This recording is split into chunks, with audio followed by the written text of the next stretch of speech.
Jovem Pan, que parece que está tudo azeitado também, muito engrenado, tudo muito planejado direitinho. Essa nova roupagem da Jovem Pan, trazendo Cacai como seu advogado, Cláudio Dantas para sua bancada, me trouxe à memória um monte de outras coisas de um passado não muito distante. A revista Oeste trouxe a seguinte matéria: aliado de Lula, Cacai vai defender Jovem Pan na justiça. Advogado criminalista diz que aceitou a proposta em razão da mudança no quadro editorial da emissora. Olha só que interessante, tá? A condição para Cacai, que é aliado de Lula, ter aceitado a causa foi a mudança no quadro dos debatedores.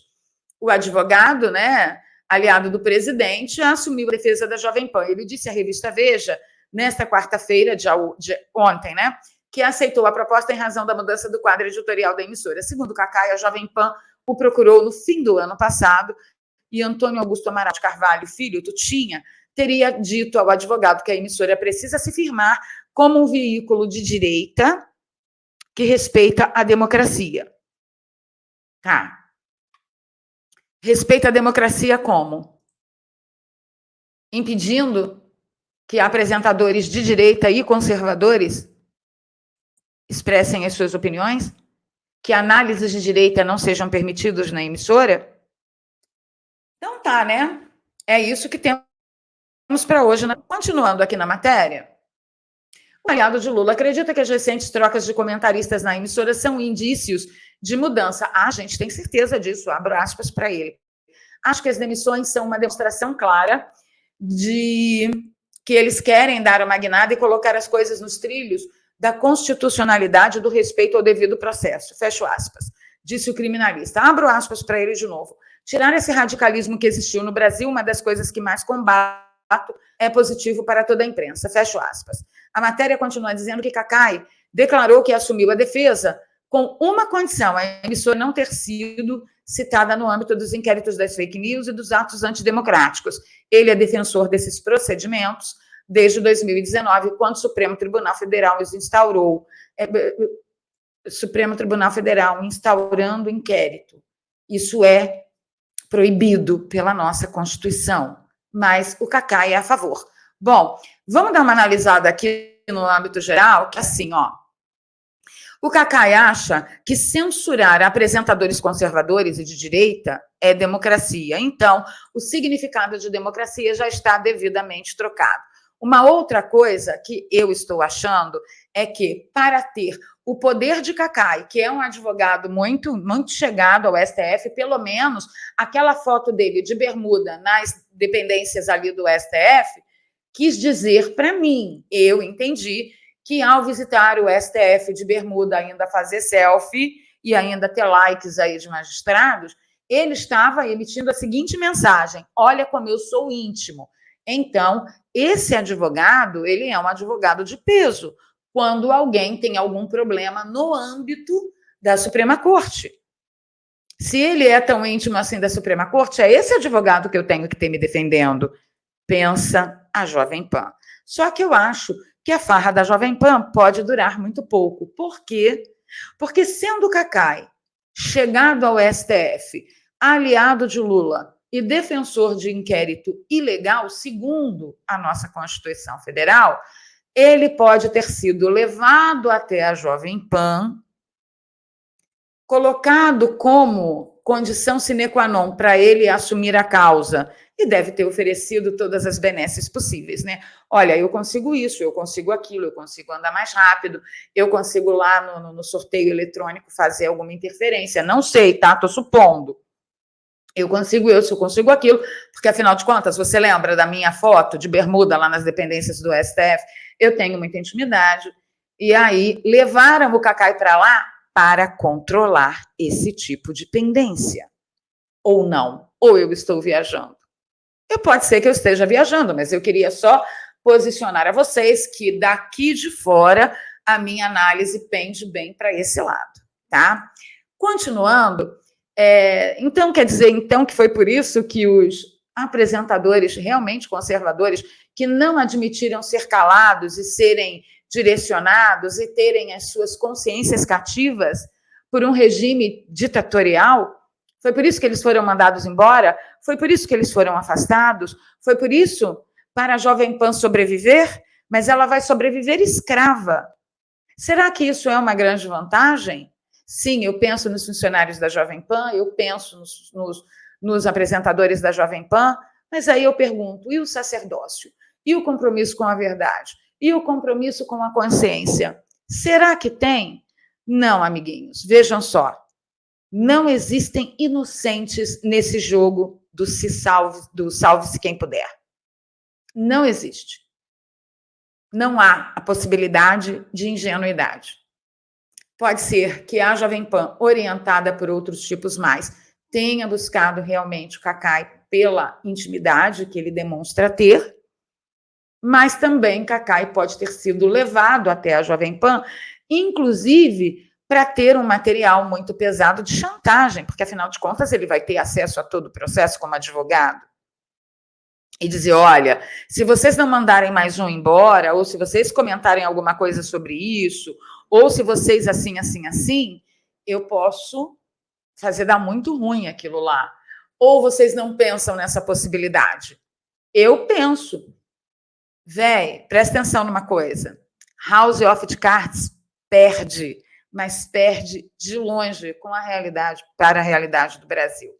Não menos importante que isso, o fato do Cláudio Dantas estar na bancada dos Pingos nos Is me chamou muito a atenção para uma matéria que foi censurada, que foi o primeiro veículo de imprensa oficialmente censurado pelo STF, que eu lembro, inclusive, que o Alan dos Santos e todo o Terça Livre combateram com heroísmo, para depois ouvir esse cidadão, esse Cláudio Dantas, chamar o Alan e o Terça Livre de gente antidemocrática, de blogueiro e de todos os nomes pejorativos que você possa imaginar.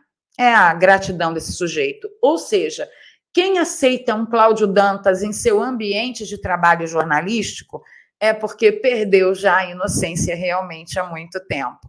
Aí eu lembrei dessa matéria aqui, né, desse fato. Olha aqui. E eu já vou ler a página do Poder 360 para que ninguém diga que eu estou fazendo fake news. Ministro do STF determina a retirada da reportagem em que Odebrecht cita Toffoli. Claro, abuso no conteúdo, foi o argumento do STF. Fake news, outro argumento. E aí a revista, na época, debateu. Absolutamente verídica. Vamos à matéria para ver se vocês lembram, tá? O ministro digníssimo, né, soberaníssimo, supremíssimo Alexandre de Moraes, na manhã de segunda-feira, 15 de abril de 2019, notificou a revista Cruzoé e o site Antagonista, pedindo a retirada do ar da reportagem, um amigo de meu pai, na qual informa que o termo foi usado em um e-mail de Marcelo Odebrecht para se referir ao Supremo, ao presidente do Supremo, ministro Dias Toffoli. Vocês esqueceram os tantos de problemas que tivemos com o Dias Toffoli? Vocês perceberam que é uma dança das cadeiras lá no STF? Uma hora é um, depois longo, depois é outro, depois é outro e depois é outro. E a gente fica achando que algum deles, algum dia, pode ser aliado da justiça, né? Bom, a reportagem da revista Cruzoé foi publicada na capa no dia 12 de abril. A decisão do ministro foi dada no sábado, dia 13. Um dia. De acordo com a decisão, os responsáveis pela publicação de texto terão que prestar depoimento à Polícia Federal. Segundo o ministro, houve, claro, abuso no conteúdo da matéria, típico exemplo de fake news e tal. De acordo com a Cruzoé, a matéria foi publicada com base em um documento que consta nos autos da Operação Lava Jato. No caso em questão, o empresário responde a um pedido de esclarecimento da PF, que queria saber a identidade da pessoa que foi citada em um de seus e-mails, como amigo de meu pai. Ao responder à solicitação, Marcelo informou que o codinome foi utilizado para tratar de Dias Toffoli, o e-mail no qual se fala do atual presidente do Supremo à época, né, atual à época. Esse e-mail foi enviado para a Polícia Federal em 13 de julho de 2007, quando Toffoli era advogado-geral da União. Então, a AGU também estava ali tudo misturado, né? Quem Dias Toffoli, quem vai parar no Supremo? Dias Toffoli. A decisão de Alexandre de Moraes foi tomada dentro do inquérito que apura ataques ao STF e à ministra da Corte, considerando a existência de notícias fraudulentas, fake news, denunciações caluniosas, ameaças e infrações revertidas de ânimos caluniante, difamante ou injuriante que atingem a honorabilidade e a segurança do Supremo Tribunal Federal, de seus membros e familiares, extrapolando a liberdade de expressão.